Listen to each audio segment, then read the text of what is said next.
আপনি বন্ধ করে দেবেন। যখন ট্যাঙ্ক ওয়াশটা করবেন তখন দুটো বন্ধ করে দেবেন।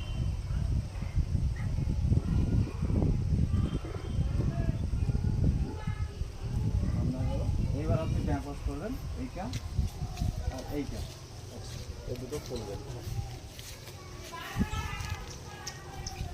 মানে এটা কি পিউরিফাই করছে জিনিসটা।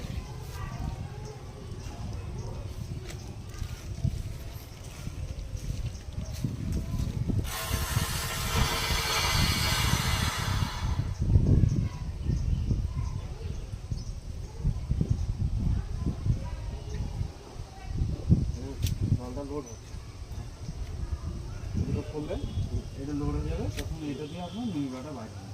এর ভিতরে যে নোংরাটা ধরে রাখবে আচ্ছা আচ্ছা, সেটা এই পাইপটা দিয়ে বাইরে